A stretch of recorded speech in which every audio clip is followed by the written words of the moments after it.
My 6-year-old son is a Hubby's brother's house. I hear voices from the wall. He put his ears close to it. Let me introduce myself. My name is Michelle, and I'm a woman in my 40s working in healthcare. I first met my husband, Henry, 20 years ago when we were both in college. At the time, I was studying in a medical program to become a nurse. Henry, on the other hand, was an engineering major who loved diving into detailed projects and theories. Our paths crossed one day in the university cafeteria. I accidentally dropped my textbook, and Henry picked it up for me, sparking a conversation. I was drawn to his sincere demeanor, and we gradually grew closer until we started dating.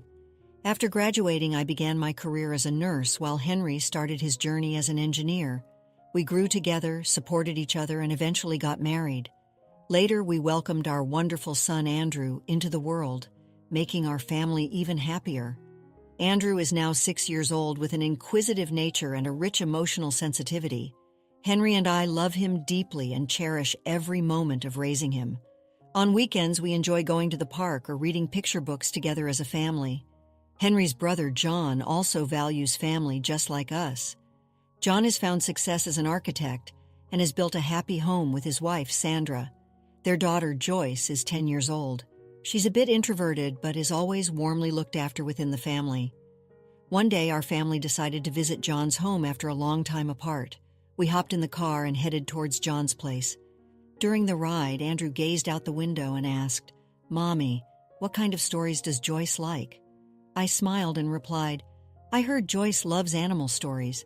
Since you love animals too, I'm sure you two will have lots of fun chatting." As the car entered a quiet suburban area, John's house came into view. It was an impressive 2-story home with a well-maintained flower bed sprawling across the front yard. "This is Uncle John's house," Henry announced, and Andrew's eyes lit up. "It's so big," he exclaimed. We parked the car and walked to the front door where John and Sandra greeted us with warm smiles. John embraced me and said, "It's been a while, Michelle. How have you been?" "I'm doing well, Sandra. It's so wonderful to see you," I replied. Sandra welcomed us inside to relax and get comfortable.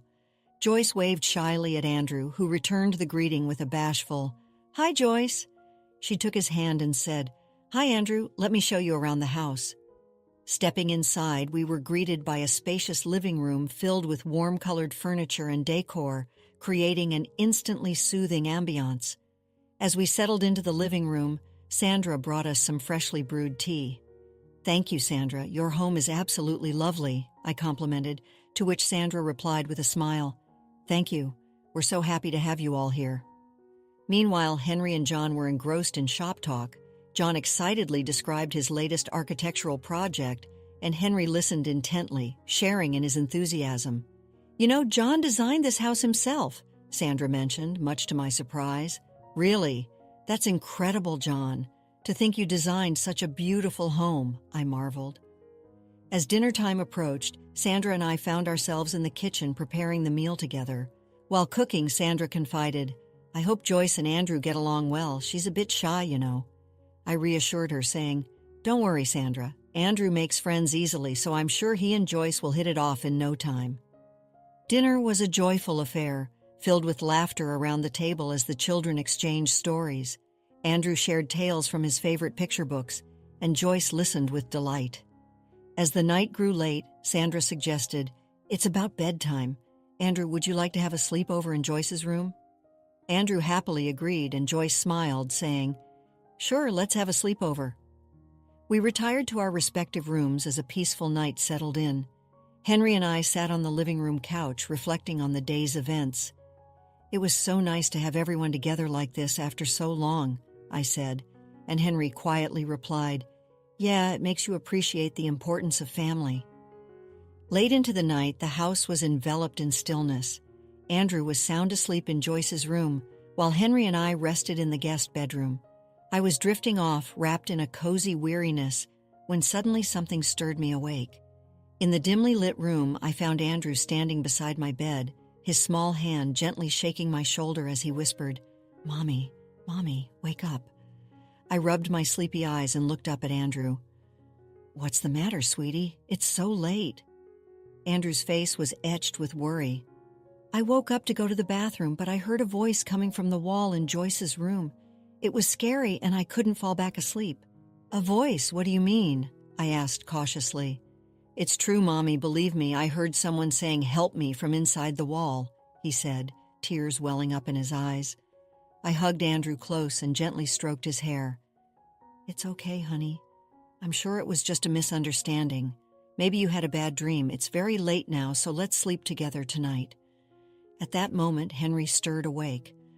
What's going on, Michelle? Did something happen? I explained the situation to Henry. Andrew says he heard a voice coming from the wall in Joyce's room. Henry furrowed his brow. A voice? That can't be right. Maybe he misheard some other noise. Andrew pleaded again. Daddy, it's true. I'm too scared to sleep. Henry looked at Andrew, smiling gently. It's okay, champ. Dad will give you a big hug. Don't worry now. Let's head back to Joyce's room, though. Still looking uneasy, Andrew nodded at Henry's words. I walked Andrew back to Joyce's room and tucked him into bed once more. Mommy, do you think Joyce heard the voice too? Andrew whispered. I'm not sure, but Joyce seems to be sleeping soundly, so I think everything's okay. If anything else happens, let me know right away, I said, kissing Andrew's forehead and speaking softly. After making sure Andrew was asleep, I returned to the guest room, where Henry was sitting on the bed, waiting. How'd it go? Andrew's still a bit frightened, but he seems to have calmed down for now, I replied. Yeah, I'm sure he'll feel better in the morning, Henry said, and we settled back into sleep. As dawn approached, I found myself in a strange dream, a shallow slumber in the darkness. Someone was calling out for help. When morning came, the house was once again filled with cheer. The sound of children's laughter echoed through the halls, and Sandra had prepared a lovely breakfast. It almost seemed like last night's events were just a dream, with everyone going about their day as usual. However, somewhere in my heart, I couldn't shake Andrew's words. A nagging worry spread through my chest as if his small voice was revealing some greater truth. Michelle, breakfast is ready. Henry's voice pulled me back to reality. I smiled at him and replied, Thank you, hoping for a pleasant day ahead. I decided to enjoy breakfast with my family. Little did any of us know that another strange occurrence awaited us that very night. After breakfast, the children spent the day playing in the yard and drawing pictures inside the house.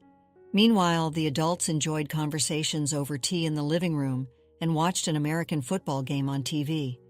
Everyone had a delightful time throughout the day. For dinner, Sandra prepared a heartfelt meal. Laughter filled the air as we gathered around the table, feeling the warmth of our family bond. As the evening grew late, the adults continued chatting in the living room, wine glasses in hand. Eventually, it was time for everyone to retire to their rooms for the night. Today was so much fun, I said to Henry as I sat down on the bed. It was. There's nothing quite like having the whole family together, Henry agreed, looking content. Suddenly, there was a faint knock at the bedroom door. I opened it to find Andrew standing there, a frightened look on his face. Mommy, I heard it again from inside the wall, someone saying, help me. Andrew's voice trembled. Though surprised, I calmly asked, Really? Where did you hear it? I heard it from the wall next to Joyce's room. Please come and see, he said, tears welling up in his eyes once more. I turned to Henry and said, Andrew says he heard a voice from the wall again. Maybe we should go check it out together. We headed towards Joyce's room with Andrew. The hallway was eerily quiet, an unsettling atmosphere hanging in the air. As we entered Joyce's room, she was sound asleep, but Andrew pointed towards the wall. Here, this is where I heard it. Henry and I put our ears close to the wall. At first, we couldn't hear anything, but gradually a faint sound became audible. Then suddenly a clear voice cried out, Help me! A chilling sensation ran down my spine. Henry, I heard it! Henry nodded, his expression tense. Yeah, there was a voice. Suddenly, John's voice rang out from behind us. What are you doing? We turned around to see John standing there. Stay away from that wall, John. What's going on? We can hear a voice coming from inside this wall, Henry exclaimed. A voice? What are you talking about? You haven't heard anything, John shouted angrily, trying to approach us. At that moment, Sandra appeared and grabbed John's arm. Stop it, John. No more secrets. We can't keep hiding this anymore. It's time to tell everyone the truth. Sandra's voice trembled, but there was determination in her words. Hey, pause for a moment. Would you care to support us? Like this video and subscribe for more? Now let's dive back into the story. Henry walked up to John and calmly said, "Tell us what's hidden behind this wall." John remained silent for a while, but eventually let out a sigh as if he had made up his mind. "All right, I'll tell you. But first, let's break down this wall." I was surprised by John's words, but Henry remained composed. Sandra brought a hammer and Henry faced the wall. Andrew held my hand tightly and Sandra watched with a tense expression. Joyce, who had been sleeping until now, stood next to Sandra, staring at the wall. In the next moment, Henry swung the hammer down, striking the wall. A hole opened up, and a faint light seeped through. Henry swung the hammer a few more times, breaking apart the wall. The sound echoed, and the wall slowly crumbled. Throughout this, Andrew held my hand tightly, his face filled with worry. "Almost there." Henry wiped his sweat and brought the hammer down with even more force. With that strike, the wall collapsed, revealing the figure of a frail child inside. The child, wearing tattered clothes, was crying, chained up. "Help me!" The voice was so heartbreaking that we were left speechless, unable to do anything but stare at the scene before us. It was a reality that we couldn't comprehend. In an instant, Sandra trembled, tears welling up in her eyes. John stood silently, head hung low. His face was etched with deep regret and anguish. "John, who is this child? Why are they here?" Henry asked quietly, but his voice contained a hint of anger. The room was enveloped in silence, and everyone's gaze was fixed on John. Sandra rushed over to the child who had emerged from the wall, embracing their frail body. The child looked around with frightened eyes. John began to speak slowly. "This child is our second child, Joyce's brother, Peter." "Joyce's brother? Then why is he here?" I asked, and John continued. "Peter was born with severe autism. He had difficulty communicating verbally and faced many challenges in daily life due to sensory sensitivities. He would sometimes have intense panic attacks in unexpected situations. I was afraid of how our family would be perceived if the world knew about him, so I concealed him inside the wall." "You hid him inside the wall?" I asked, my voice trembling. "Yes," John answered in a low voice. "I concealed Peter from society so no one would know about him. Even when Sandra opposed it, I ignored her.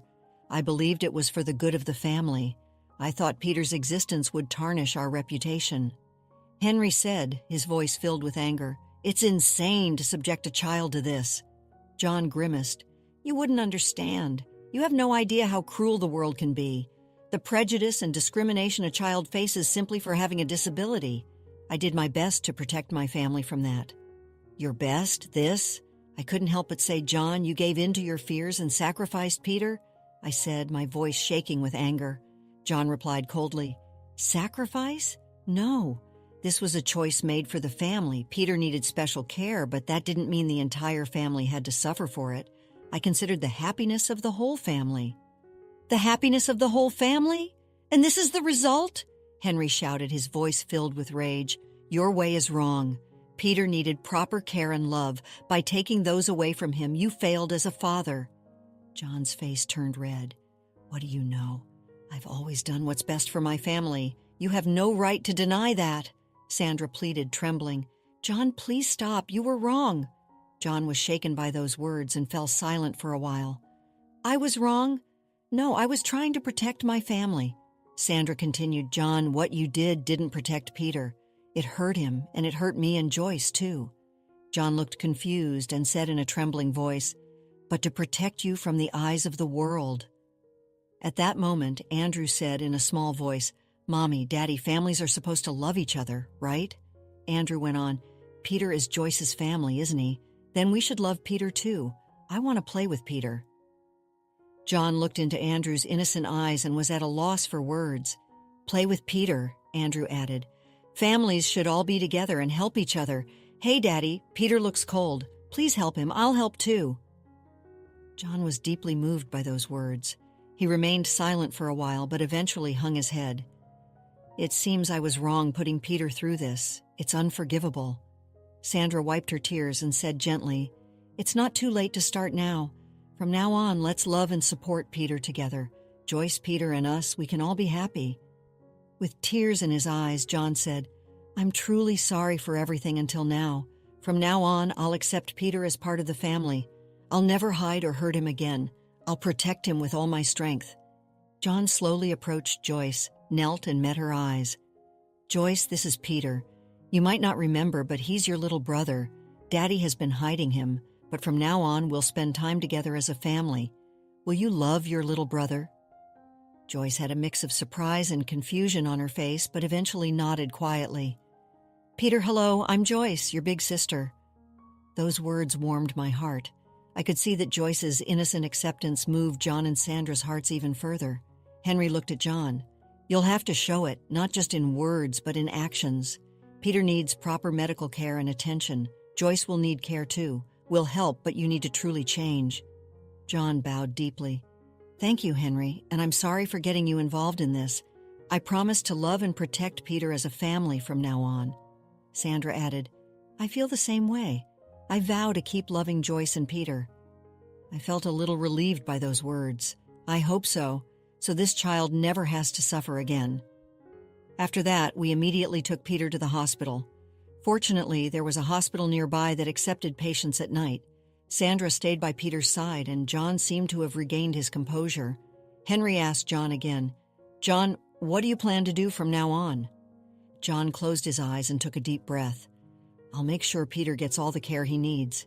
I swear I'll never hurt him again." The hospital diagnosis revealed that Peter was suffering from malnutrition and psychological trauma.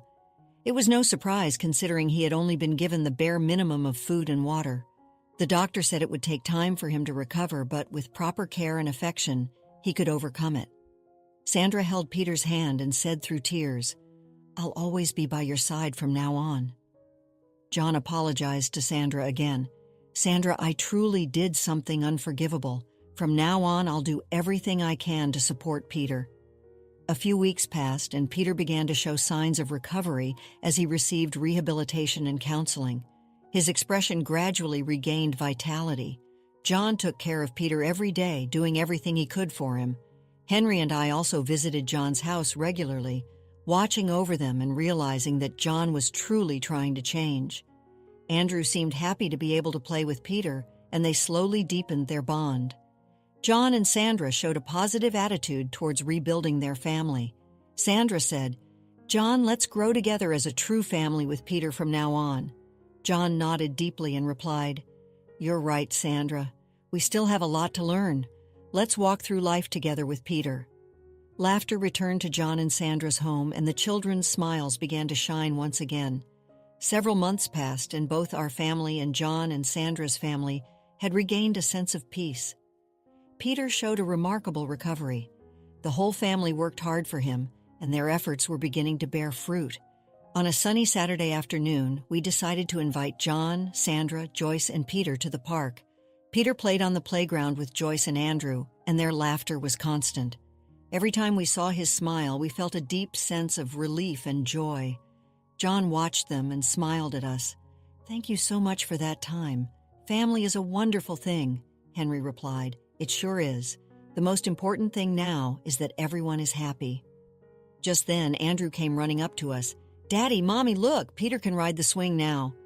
Peter was gradually learning to express his emotions, and now we could see him playing with Andrew, both of them smiling. "It looks like fun, Andrew. Peter seems to be having a good time too," I said, smiling as I patted Andrew's head. That evening, our family stopped by John and Sandra's house to have dinner together. When the table was set, Peter sat in his seat and enjoyed the meal with everyone. "Peter, how was your day?" John asked gently. Peter replied a little shyly, "It was fun." Those simple words filled us with genuine joy. His recovery was a beacon of hope for all of us. "Let's keep having fun times like this together," I said, looking around at everyone. Henry nodded vigorously. "Yeah, there's nothing more important than every one of us being happy." That night, before we left for home, John approached us again. "Michelle, Henry, thank you so much. If it weren't for you, I'd still be walking down the wrong path." Henry smiled and said, "What matters is what's ahead, John. We'll always be here to support you." John said gratefully, "Thank you. I'm truly grateful. From now on, I'll do everything I can to make sure our whole family is happy." That night, after we got home, we fell into a peaceful sleep, just like John and Sandra. Our family vowed to continue living happily, supporting and loving each other. Let's conclude the story shortly. The warmth of family love and forgiveness had filled John and Sandra's home. Peter, no longer hidden away, blossomed under the care and affection of his family. He learned to communicate, his laughter echoing through the house, a testament to the power of love and acceptance. Andrew and Joyce became inseparable, their bond strengthened by the shared experience of welcoming Peter into their lives. As for Michelle and Henry, they continued to cherish their own family, their hearts filled with gratitude for the strength of their bond. They knew that life would always have its challenges, but they also knew that they had each other, and that was all that mattered. They had learned the true meaning of family, not just as a blood tie, but as a commitment to love, support, and acceptance, no matter what life threw their way. And so, with hearts full of hope and love, they continued their journey together, their family stronger than ever before. After experiencing the full journey of our story, we'd love to hear your thoughts. How did the story resonate with you? Don't forget to like, subscribe, and stay blessed. Thank you for watching, and see you in the next story.